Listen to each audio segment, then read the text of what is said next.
Ladies and gentlemen, this is Gamertag Radio. All right, we have a brand new episode here at GTR Retro. Thank you for listening.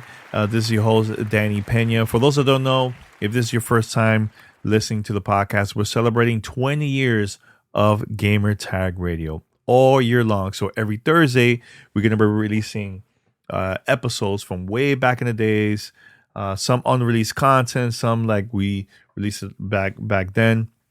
And yeah, we just have a little short commentary about the episode of the retro episode that we release every week. So every Thursday, we're going to have a brand new content. So in this one, we're going to go back to PAX 2008.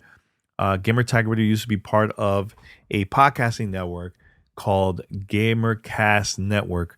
At that time, this was all independent. We had multiple shows that was part of this, and all the hosts got together and we did a panel at PAX. So it was Uncle Gamer, Podtacular, Video Game Show, Achievement Junkies. So we were all part of this roundtable discussion. We talked about why podcasting is important. At that time, I remember we called this the new media because it was nothing like that. Back then, it was totally brand new, and there was not that many podcasts in the early days of gaming podcasts. So great conversation overall. We also had Chris Paladino that used to be part of the Gamercast Network. His show, Video Game Show, was part of it. But then he left because he got a job in the industry. He started working at Xbox. He was part of the Gamerscore blog team. So he was moderating, asking questions and everything. It was a great conversation. Also, during the session, we had a Q&A session where people started asking us questions about podcasting.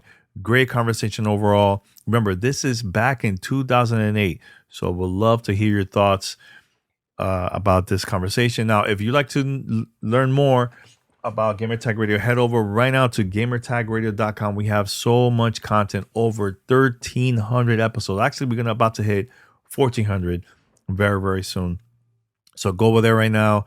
And also you can hit us up and be part of a conversation, fan mail. That's fanmail@gamertagradio.com, or give us a call, 786-273-7GTR. That's 762-737-GTR. So enjoy this retro episode from PAX 2008 Gamercast Network panel. Enjoy. Send us your feedback or questions.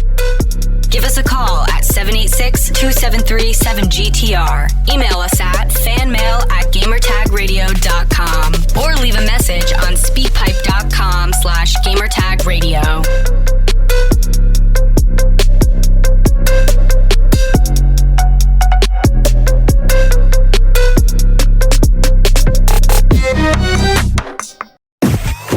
Gamercast Network.com.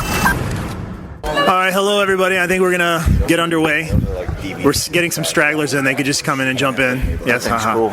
I'm Chris Paladino. I work for Microsoft. I am on the Gamerscore blog. I'm on the Xbox community team, and this is the panel for podcasting, the new media. I figure, yes, thank you. I want to keep it pretty open to questions, so I figure we'll just go down and explain who you are and what podcast you do, and then I'll ask a couple questions to get things started, and then there's a mic. You guys can line up, and we'll take them pretty much as soon as you stand there. You're first, Jay. All right, I am Jay Van Beveren. I am co-host of Uncle Gamer Radio and the Remember When Show. Awesome. I'm Natalie Sousa, and I am co-host of Achievement Junkie. Give me that mic. I'm Danny Peña from Gamertag Radio. Everybody knows me as Godfree. Yeah. I'm Chad Hantak from the Gamercast Network Video Game Show. I'm the host and one with the best mic on the show, so everyone else sorry, guys. My mic. Wish I had one. Next topic. I'm Doc. I'm representing SarcasticGamer.com. Achievement Junkies! We're not very competitive here. So the first question I have is, what makes, you guys are in a network, but what makes every show unique?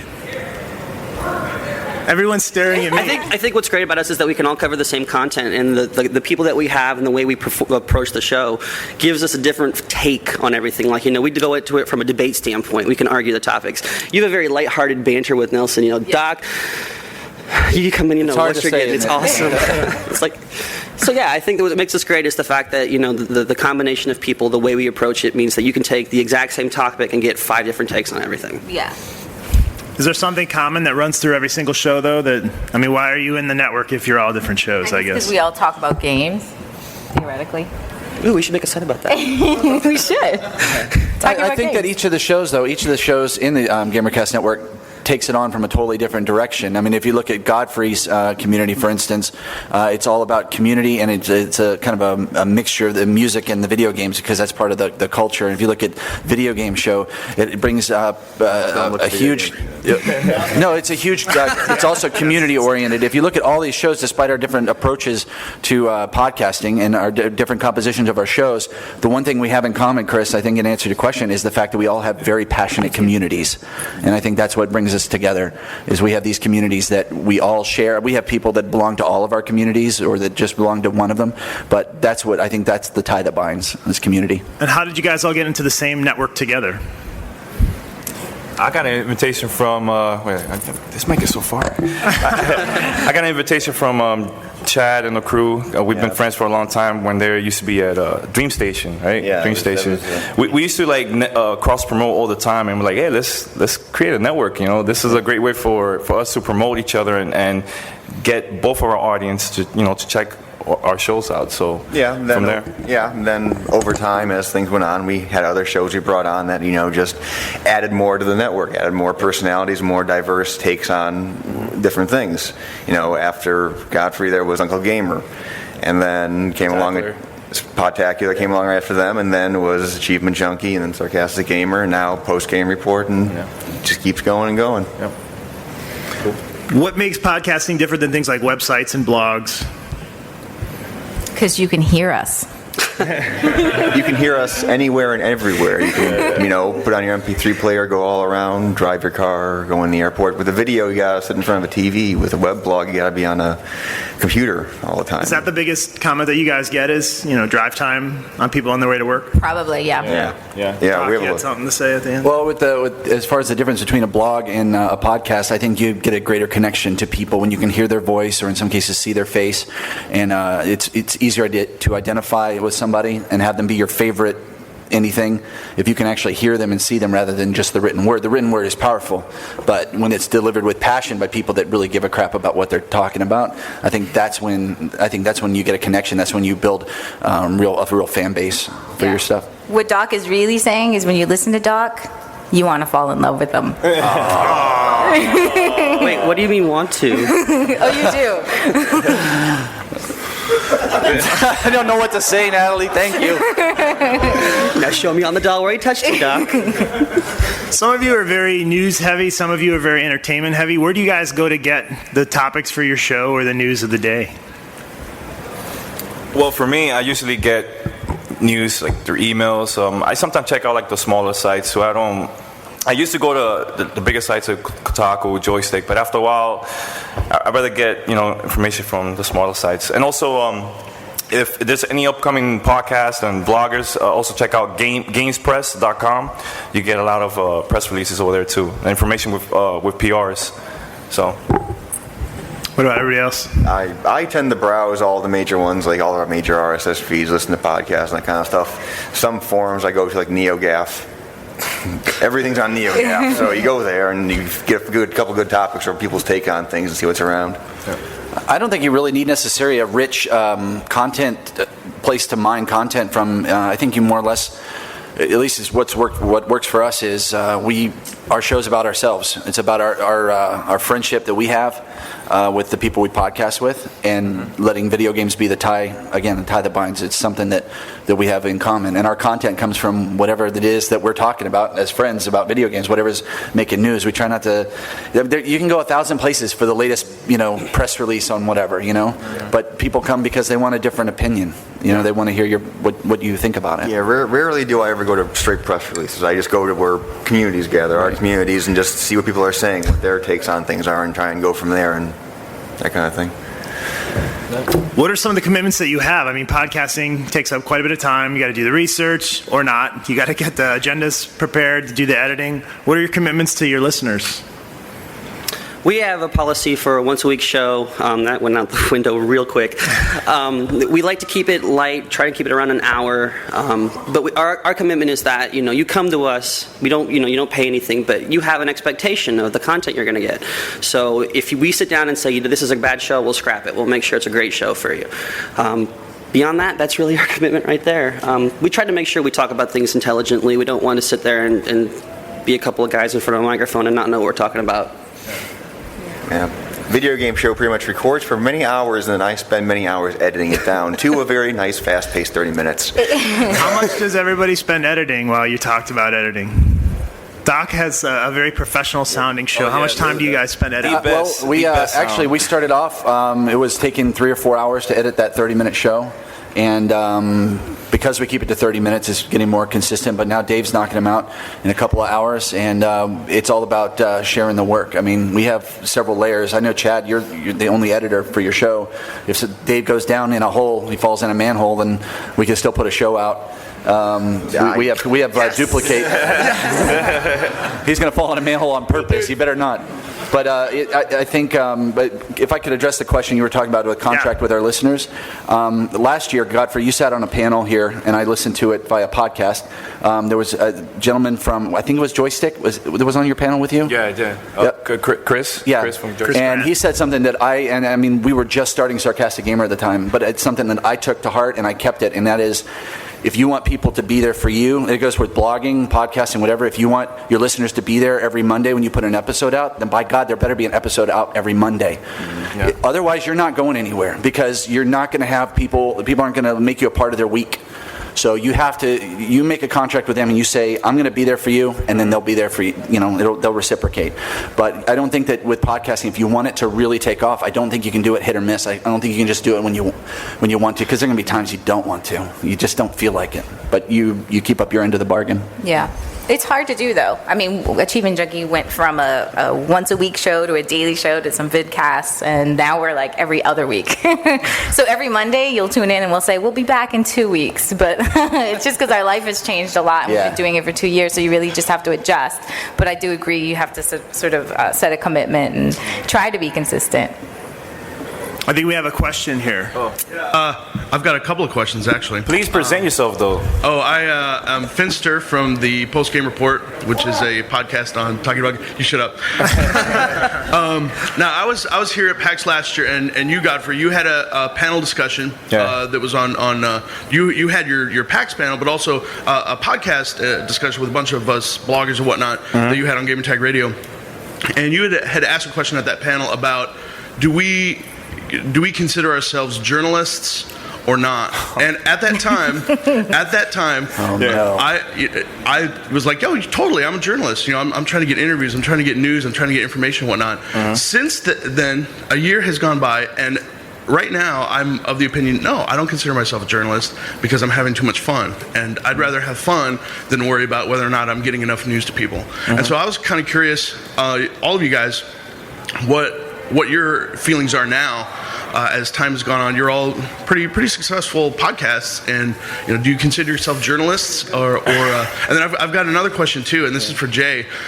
Phoenix was wondering if you feel good about making him play on hard and you played on easy on Rock Band so you could win, and if you felt okay about that. Actually, that is not true. It's true. No, we actually both played on medium, and he reached a point in Kids of America where he felt that he was no longer appropriate to sing, and the audience was in agreement. He was actually playing on hard. No, he wasn't. Can we go back to he actually wasn't. His first question, though, because I think it's a good question about we talked about journalism that a couple weeks ago. Yeah. So, and I think journalists get paid, and I don't think any of us are getting paid. So no, we're not getting paid. But I think that journalism is a job, and what we're doing is something else. It's a passion, and we're not restricted by things, and it's kind of nice sometimes that I don't have to. I can put something on a blog and not overthink it. I think we're in between, like both. We're community and journalists. So, I mean, Chad, you feel the same way, or? You think? I don't think I'm a journalist. No, you don't think so? I think it all depends on who. I mean, you know, I just do this for fun. You know, a commitment to the listeners, trying to bring them some news, and I do it to, you know, talk with my video game show is more of a conversational kind of show where we have dialogue every week and talk about gaming news and try and present something that to the listeners. Now the question is, when are we journalists? Like, That's when? Because question. I mean, we have connections. We go to events. We do interviews, with a lot of people from the gaming industry. So when is the right time for us to say, look, we're journalists? Because right now they see us still as a community website. Yeah. So does it matter? No, it doesn't matter. I don't think it matters. It doesn't matter, but I want them also to open the doors for us to get access. You know what I'm saying? That's the only reason. That I understand, but I don't think you necessarily need a label. No, we don't to get there. No. What would you say is the difference between community and journalism, though?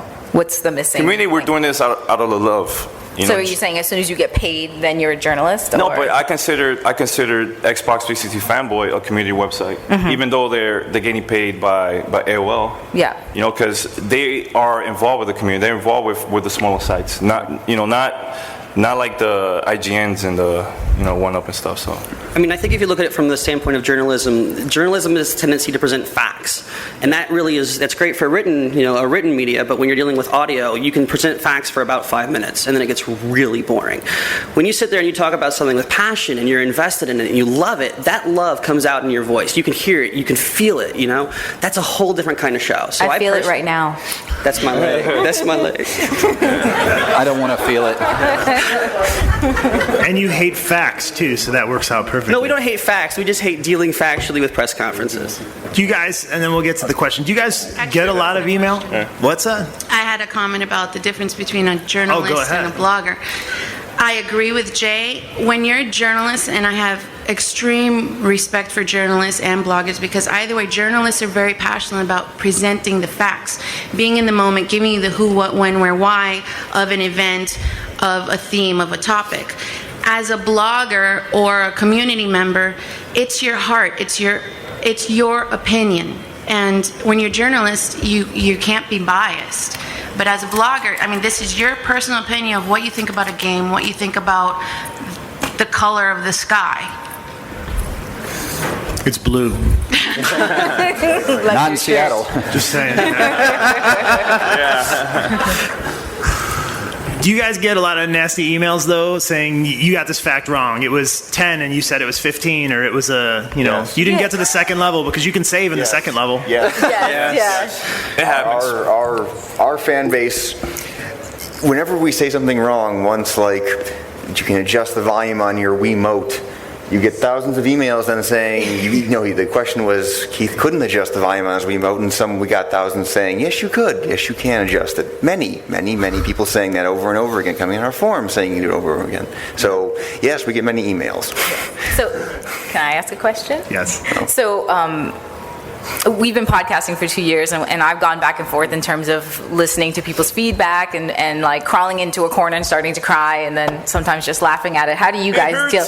And then I take a shower with my clothes on. How do you guys deal with some of the criticism that you guys get? This is like a therapy session for me.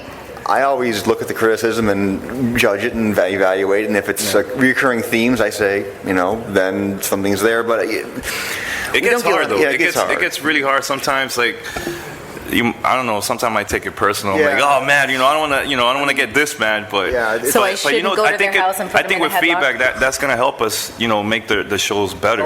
So, give us your feedback. But I think it all depends. So they gotta say it the right way, even though it's if it's like the bad or a good feedback, So. Right. not just say your art sucks or and that kind of stuff. It's a little more than that. Like don't go to iTunes. Don't go to iTunes and give us a 1 star just because you don't like us. I mean, listen to the show and give us a reason why you don't like it. Yes. And don't put it on iTunes. Yeah, please. Great feedback. Please. 4 and 5 stars are great, though.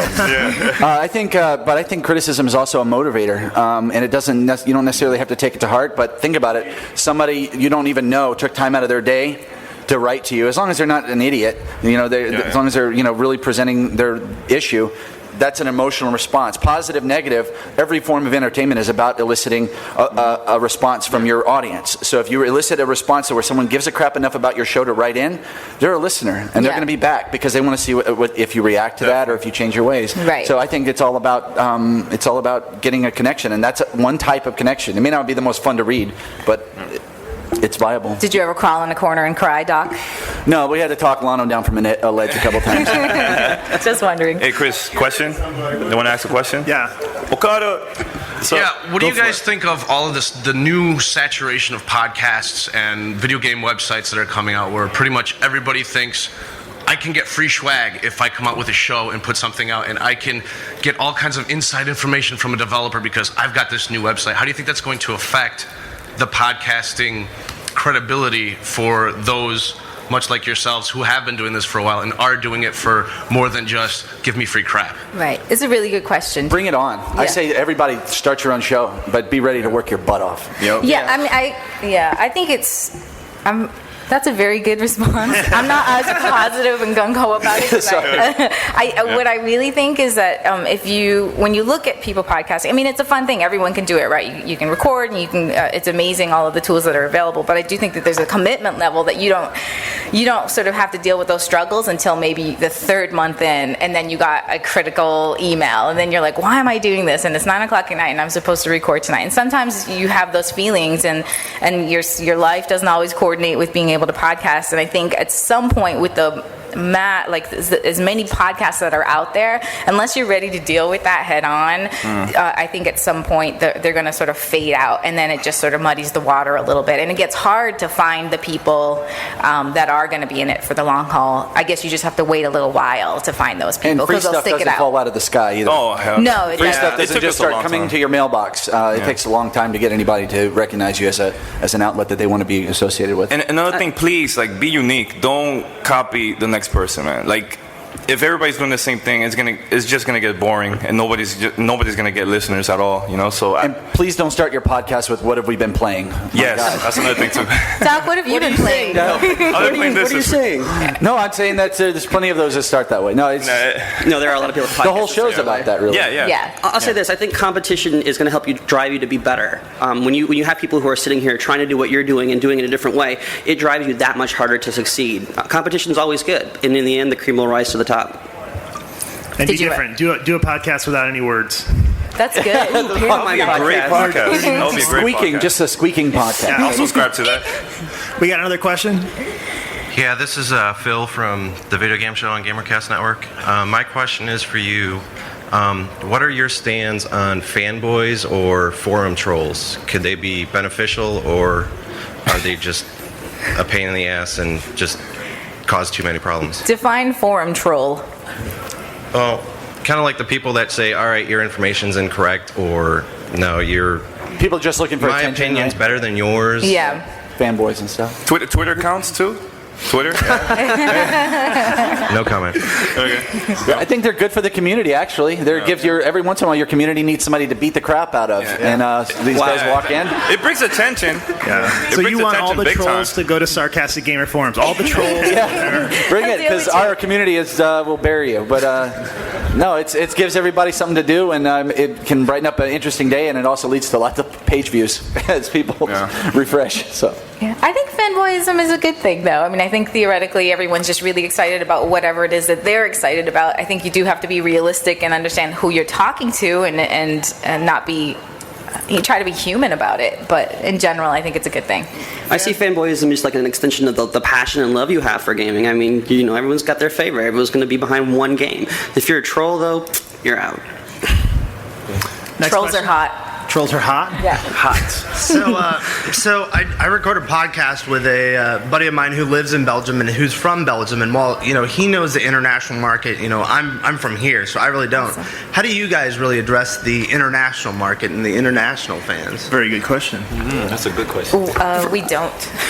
We used to. We actually had somebody who was giving us 2-minute clips from UK, right? From the UK, yes. Yeah. I will say, I found that we have a lot of listeners from the UK, and I never understood why, because I'd never really associated with an international podcast. So, But I mean, we all getting the same information for everybody. So there's no difference. I mean, keep doing it though. That's different. I think the international. I mean, we thrive off the international community that we built, and like you said, the UK is incredible, but we're also seeing a lot of stuff from Central Europe and Asia is starting to make their way into our community as well, which is fantastic. I think it's just about making sure that you have a community there that's ready for people with all these different viewpoints and stuff.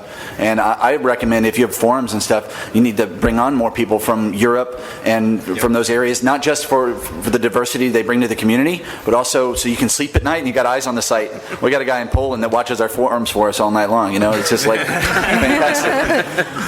Australia too. Australia's been crazy lately. Yeah. Thanks for the question.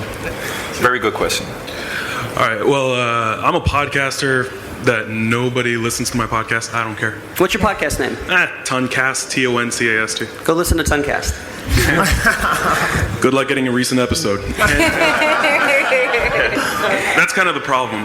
Me and my roommate, we have a really lot of good tete-a-tete. I mean, we have a definite chemistry, and I really like the podcast, but he really is really lazy about it. He really just how do you convince someone to, podcast? Honestly, you can't. You can't, man. You can't do it. If your heart's not in it, your heart will never be in it. You can't be convinced that this is what you want to do. You need to find some people that share your passion level, and with the internet, you don't need it to be your roommate, man.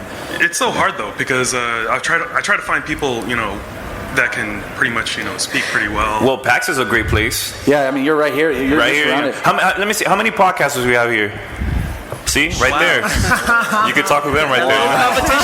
I don't know. My roommate will like this. Yeah. The answer is duct tape. Wrap them up in the chair. It rubs the lotion on its skin or gets the podcast. Peanut butter works. I got another piece of advice though for that. When you're seeking out your host, don't look for people that share your opinion. You need to find people with diverse opinions, someone with whom you can disagree with constantly, and still remain friends and keep working together. But nobody wants to listen to people agree with each other for an hour. That's boring as hell. I agree. I agree. I disagree. Oh, it's so horrible. Well, then I don't agree with me. So, okay, if anybody wants to do a podcast with me, He'll be in the back of the room today, right after the show. Emails, man. Right after the Gamer@gmail.com. Good luck, dude. Good luck, man. Already go. It's awesome. Hi, my name is Rachel, and I'm actually from a different podcasting world. I'm from the Harry Potter fandom, and I do a podcast called Snapecast that has been going for about 2 years and has a really wide listener base.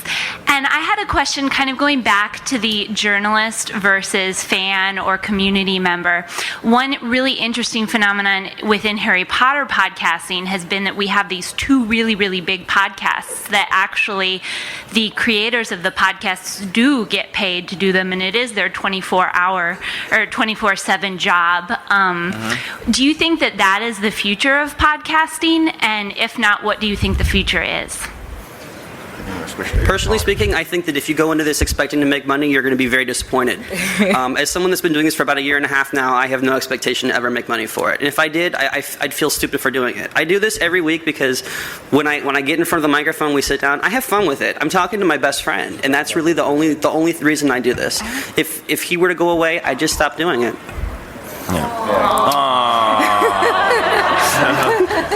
I love my friends. So wait, did you say you would feel stupid for getting paid to podcast? Or you just saying you love it so much? You know what? Part of it is the fact that I'd feel like a charlatan because here I am. I don't feel like I'm some big Joe Schmo. I get in front of a charlatan. I know. I feel like I'm in the 60s. Can you define charlatan, please? I get in front of a microphone every week. I talk about what I love. I don't have any credentials. I don't have any qualifications. I just know what I like. I know what I love. I've been doing this. I've been playing games since I was 5.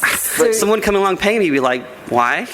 Are you? So you're the forum troll that got upset because we had advertising on our podcast. Basically, no. I think that I disagree with you completely, Jay. We all started because of the passion, but as the shows get bigger, as the communities get bigger, and we have to spend more and more of our time, I mean, our lives pouring every moment we have into like fixing things or paying bills and mounting hosting costs and all that stuff. If anyone would like to pay us to do Sarcastic Gamer podcast, we'll take it. Bring it. I mean, yeah, exactly, man. I got $1 in my pocket. But it's because, and it's not because I want to make this big pile of cash. It's because we have assembled an audience. This is all these shows have. That's worth something to an advertiser. Yep. And as long as you're true, you're not testimonializing about things that you hate, that you're just doing it for the money. As long as you're, recommending products to your fan base that are relevant to them, that you personally enjoy, there's nothing wrong with that. I think podcasters are the new. This is the new media, and we should be taken seriously. And it's taking a while for companies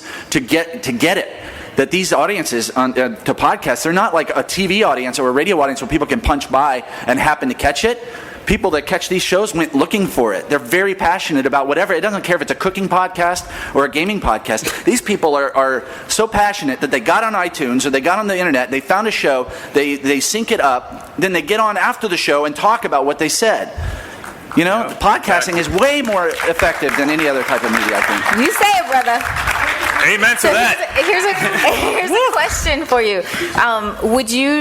Have you had advertising on the podcast yet? We've had a little bit, yeah. Yeah. Would you accept advertising from maybe a game developer?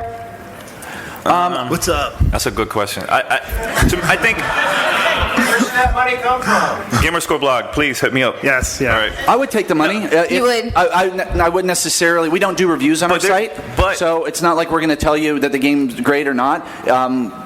These are gamers. They're coming to our site. Why not let people advertise their video games? I mean, it's just about being real. I mean, I'm not going to sit there and say, you need to buy, Too Human,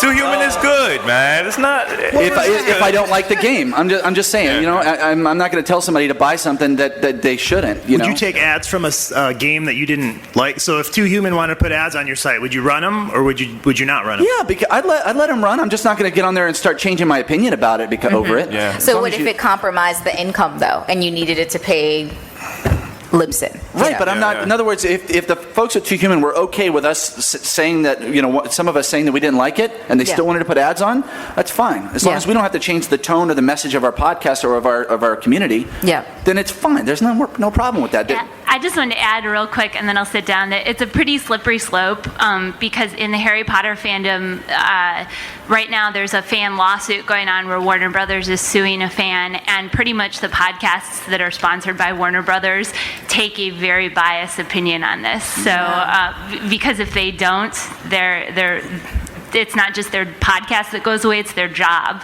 Yeah. So I think as podcasters, we all need to watch out for this and make sure that we maintain this indie media feeling that we have, because it's so valuable.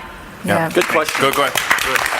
And it's been hit on a couple times so far, but I think the number one, I'm just moderating, I just wanted to get this out there. We receive hundreds of emails a day that said, hey, I just made a blog. Hey, I just made a podcast. Can you send me an Xbox? And you go to the website, and it's one post, and it's a forum with one thread and one person in it, and they made it 2 days ago, and we get hundreds of those every day. You can't do it to try and get free stuff.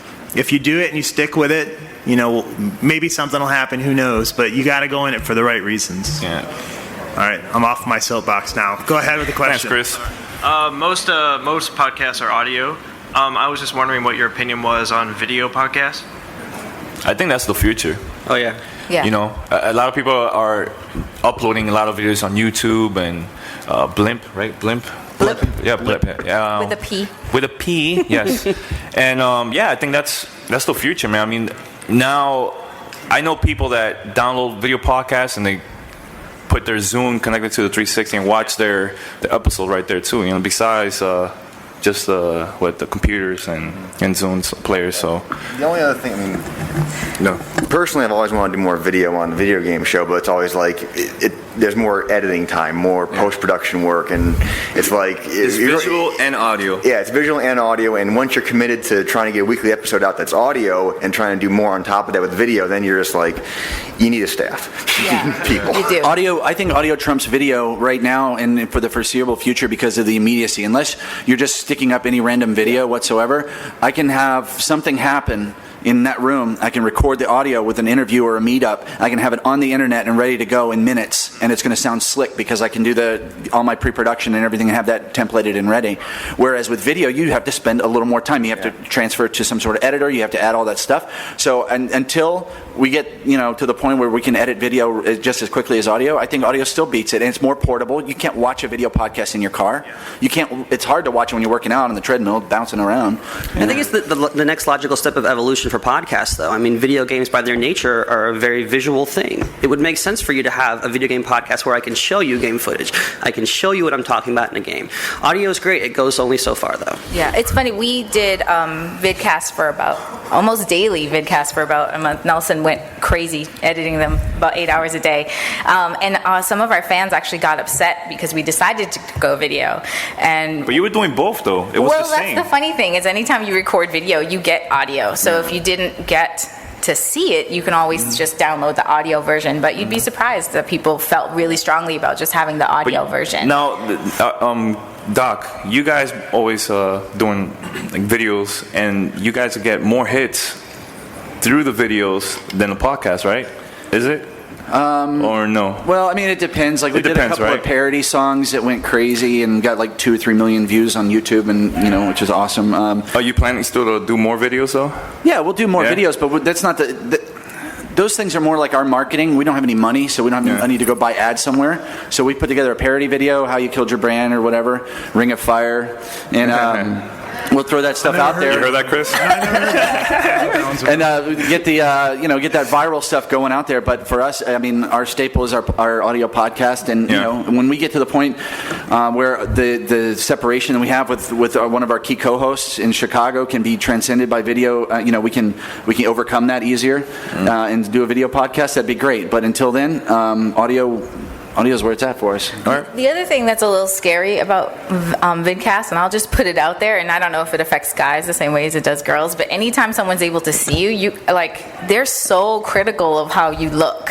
That is scary. It's true. And so that's another thing that you sort of have to be prepared for. And maybe it's just more critical for any female that you get to look at, but it's definitely a big issue.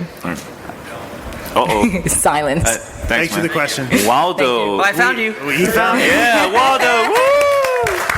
I would first like to know, I was late because I couldn't find my badge. Is anybody going to be podcasting this panel so I could watch it later? Right here, sir.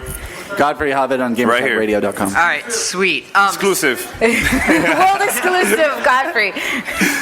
My actual question, though, is I've been doing the podcast for 2 years. RA Podcast, sorry, I have to plug it. Do it. Yeah, but I've been doing it for 2 years, and it's just like, where can I go to actually figure out, to get peer feedback on it? Like, if I can get other people to listen to it, it's actually like, oh, your audio, you need to cut down on the bass here, you've been popping, your explosives, your other stuff like that. Is there any place that somebody can go to actually get do you have links exchange, like cross promote with other websites? Not at the moment, no. You need that. You need that big time. You need a group of people that you can hang out with like that. That'll help each other out. Okay.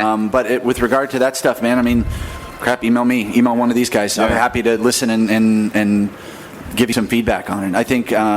Technically, we could go into that. We could do a whole panel on just the technical stuff on podcasting. I was going to say, are there 1 or 2 rules that you think every podcaster should adhere to that would help? Don't use Skype.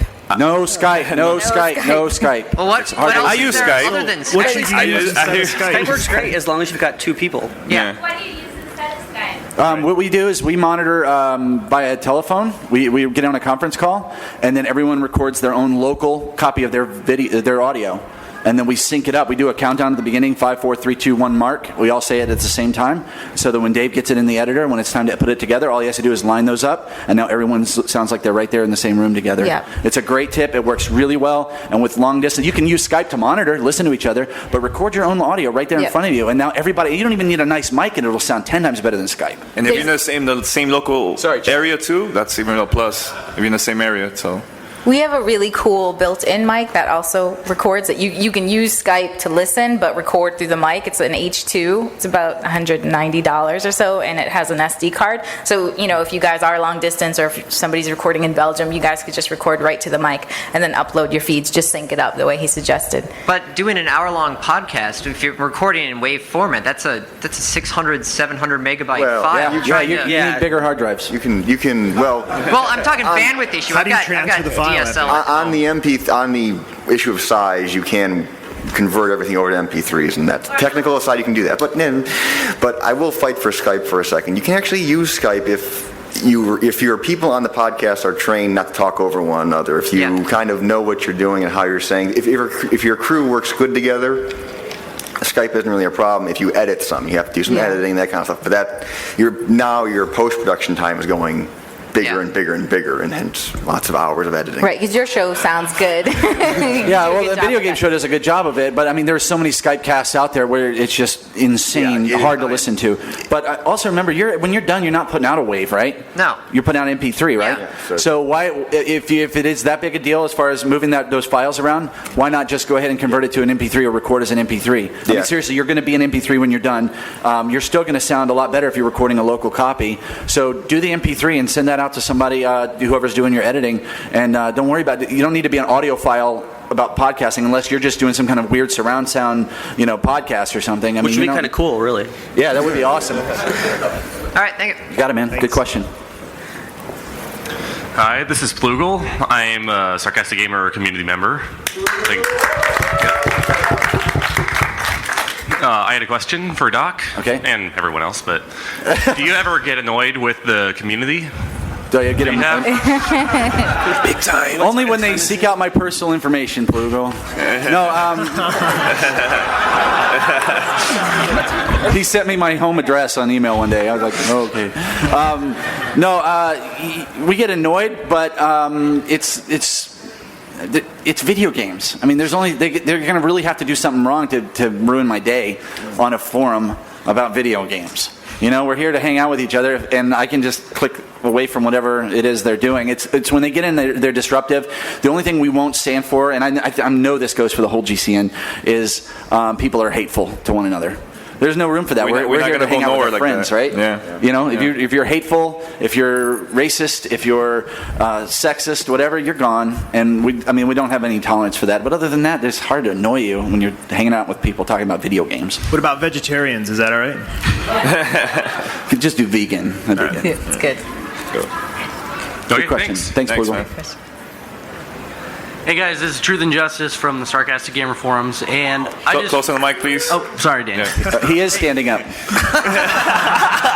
Yeah, I'm short. So, anyway, I don't really have a question, just a comment for you guys, and it's important that you guys know that the reason why I'm here today, a lot of the people who listen to your show every week, is because you guys are in the forums, you're in the communities, you're interacting with them.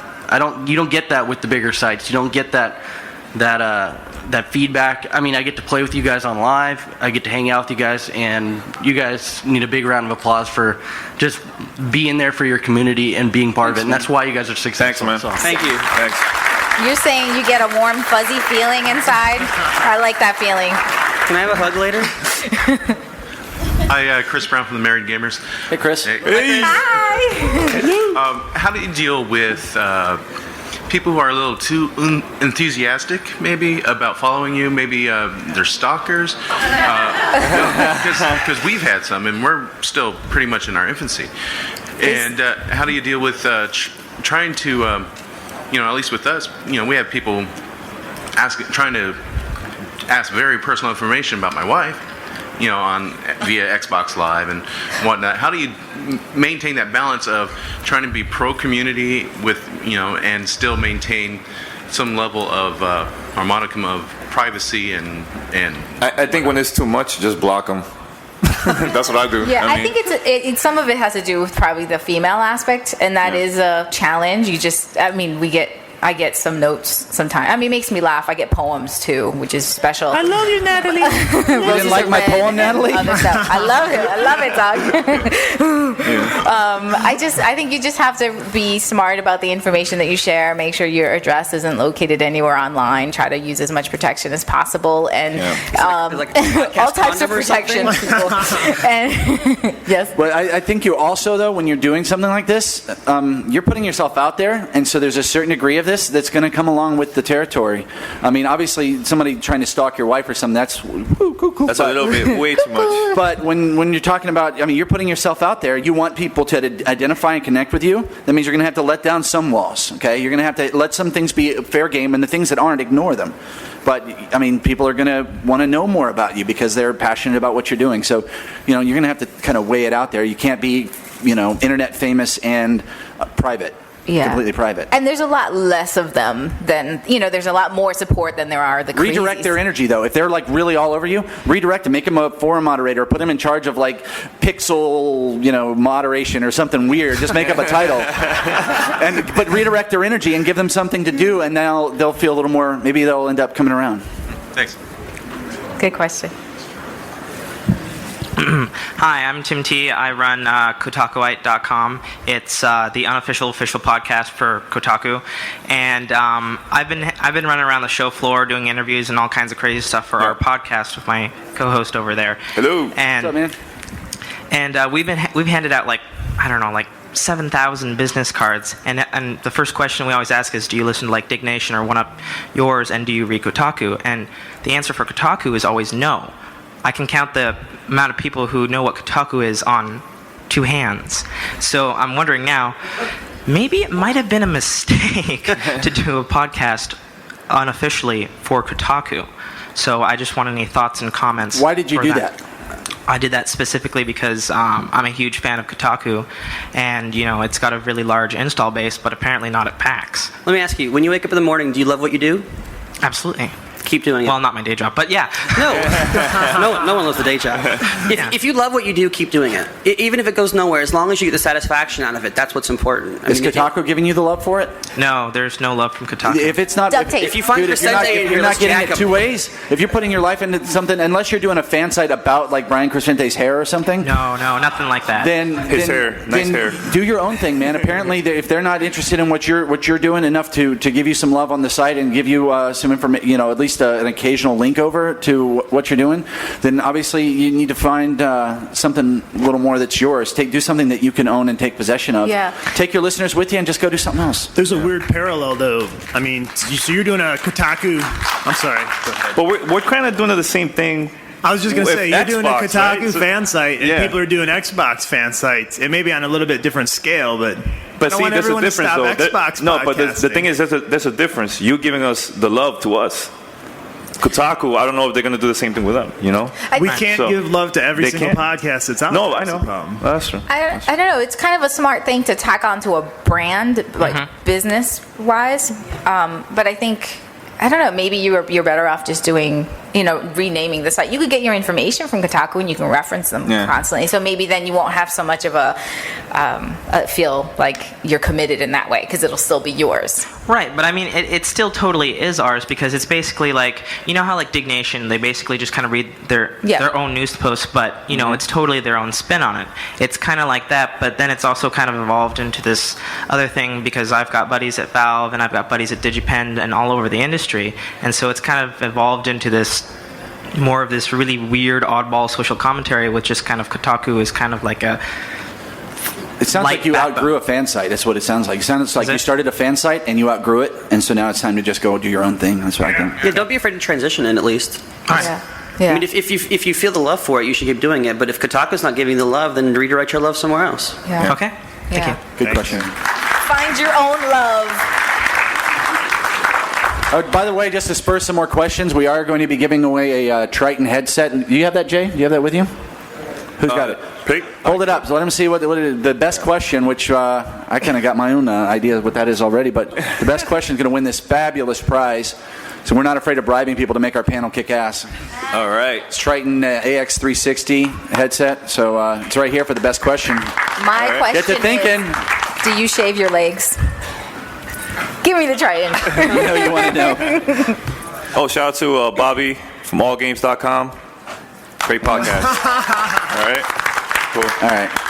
As companies start to take and produce content in-house, how do you guys deal with that? So as EA and Microsoft and some of the other large companies are doing podcasts and they're doing videos internally, does that change the game plan of what you guys are doing in the community? It's getting really, really hard for us because now they don't need us. They could do their own thing now. I know Madden just recently came out, Madden 09, and they could listen to their own podcasts through the game. Yeah. So I don't know. I mean, I'm still going to continue doing this, our podcast, but it's a challenge now for us. Like, what's going to happen next year? Is it going to get harder, or are they going to shut us down? Like, they don't want to even deal with us anymore because now they have their own podcasts, their own bloggers.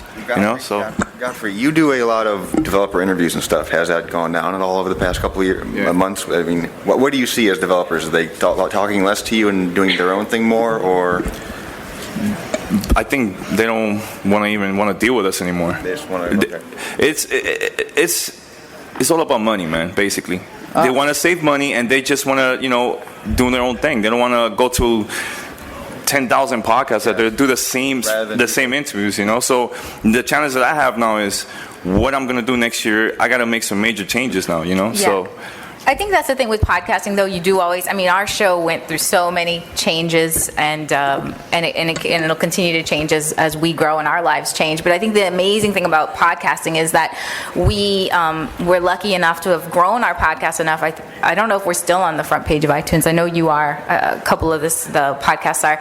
But we are. At one point, we were 2 blocks away from Morgan Webb on G4 and major companies, and it just gave 2 people recording our living room an opportunity to build an audience and compete with a major company, and I think that's a really amazing thing. It is harder, right? You do have to maintain. It's harder, but you know what? If you look at these single, like back to what Chris was saying, and what like the Madden podcast that came out, I have not seen any, with the exception of the Bungie podcast. I don't see any of these developer podcasts or these single game podcasts. They might shoot to the top of iTunes right around release day, then they go on into infinity. They don't get any more updates. They're annoying to see them come up and knock you down a spike because they have that automatic built-in audience. Yeah. But they're going away. Bungie's the only one that stays up there. I mean, because they continue to do their podcast and they do a good one. I think Full Moon Show's pretty good too. Who's that? Full Moon Show from Insomniac. I haven't heard that one. I mean, personally speaking, I think that developer podcasts are great, but you're always going to get the company line. You're going to get their take on things. You're always going to see things in a really positive, shiny way, and that's not the way the games are. I think that community podcasts have their place because you'll always get a real opinion on something. And who wants that much information on one game? Seriously, to subscribe to it week after week. If it's Halo. Yeah. You're right. I've never played World of Warcraft. Thank you. Ever. We got 2 human hate. We got World of Warcraft hate. I didn't hate on it. I just said I never played it. I like 2 human. I'm sorry. I like it. Go ahead with your question. Golano. Hi, my name is Kiki. Hi, Kiki. You guys never shut up, first off, of course, because you're podcasters. I've been standing here for, 20 minutes waiting. But Natalie actually kind of went into it, talking about changing how you guys evolved and everything. So is that helping with burnout in the podcasting arena? And how do you handle when your partner in podcasting is starting to burn out and try to, starts missing the weeks? How do you guys keep yourself duct tape?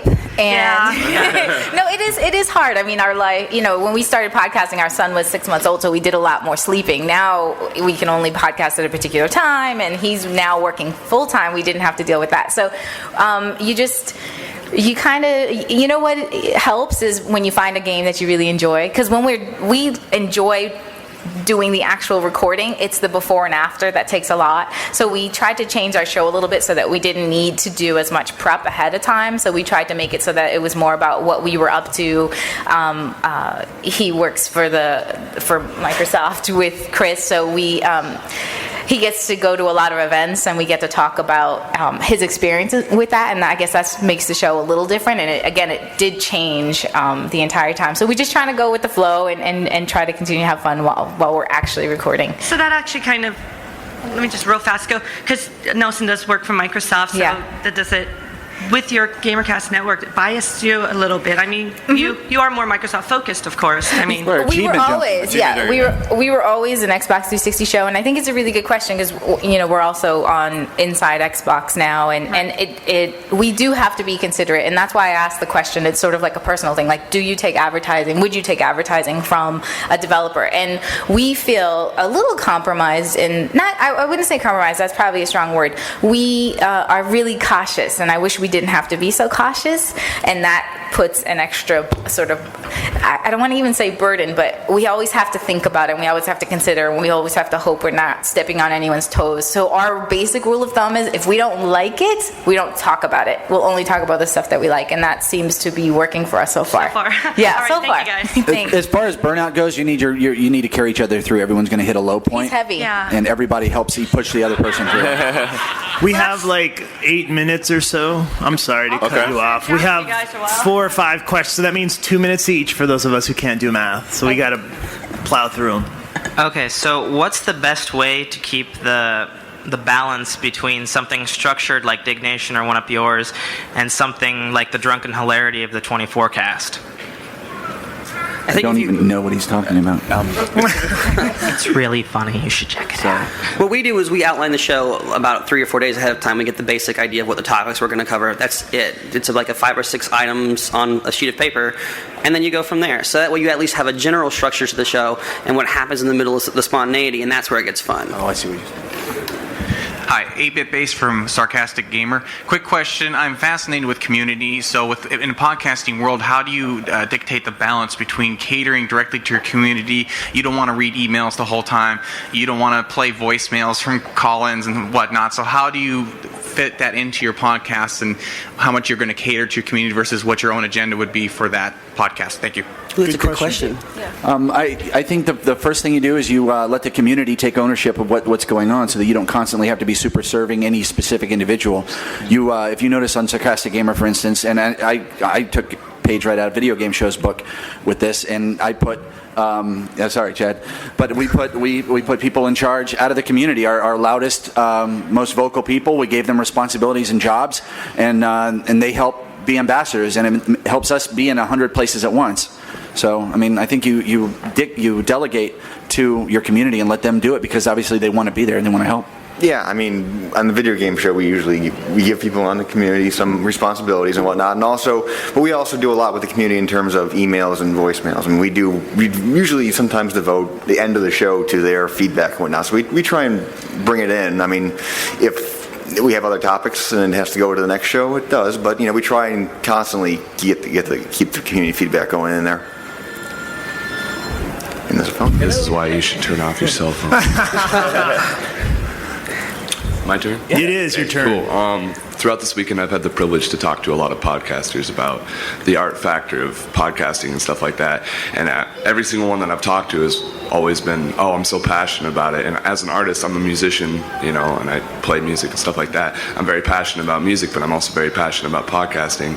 And as podcasting is, you have to be passionate about it. I was considering it an art, and I wanted to know your guys' take on that. Is podcasting art? Is podcasting art? Everything's art. Yeah. I mean, I edit many hours a week, and I think it's art. I like it.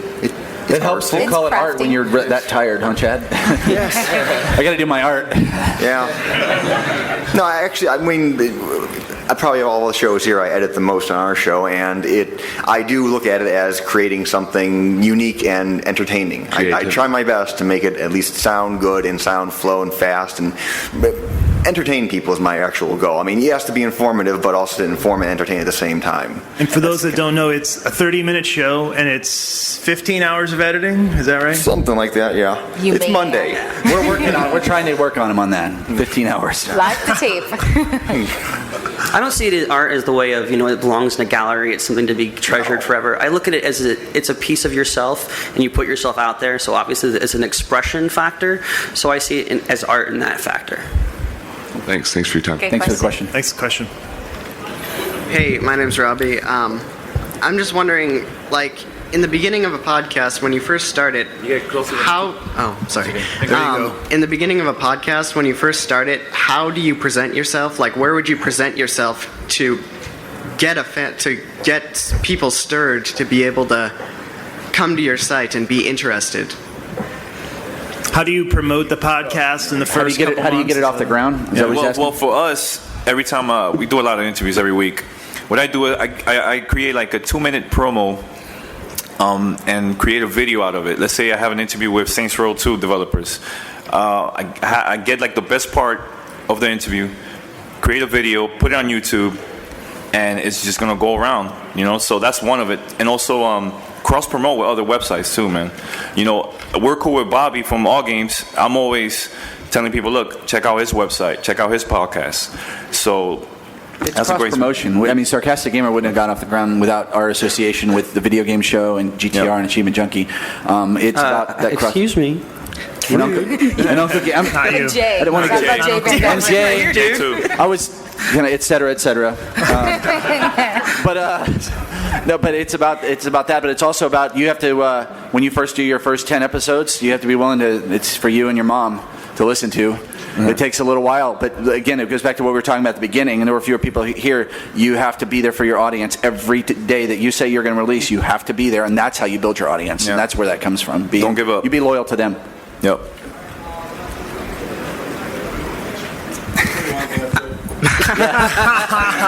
I just have questions, dude. He just wants a headset. One of the methods that our podcast does, particularly if we know that we're not going to make the fully full edited and advanced AAC feed and all the right sound level balances when we update, usually on the weekends, is we'll just throw out a raw beta, just like if we don't got time because we got day jobs and things like that.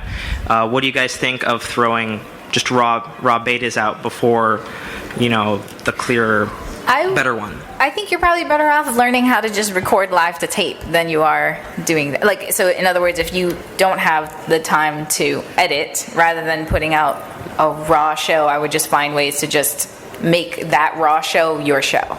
Okay.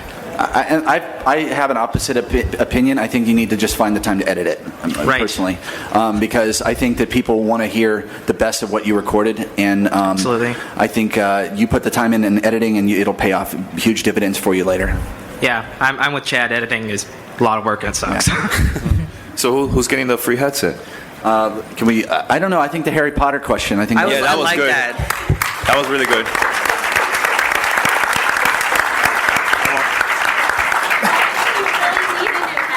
There you go. With the headset, pimp your podcast again one more time. Yeah. Hop on the mic. Right on the mic. The podcast is Snapecast, and it's a fan podcast for people who are wholeheartedly obsessed with Severus Snape. All right. All right. I want to thank you guys taking time out of your PAX. There's like 8 hours left. I know that because I'm going to be standing on the show floor for the next 8 hours or so. So swing by the Microsoft booth and check out all the guys on the Gamercast Network. And thank you for spending some of your Sunday morning with us. Thanks a lot, man. Thank you, Penny Arcade. Yeah.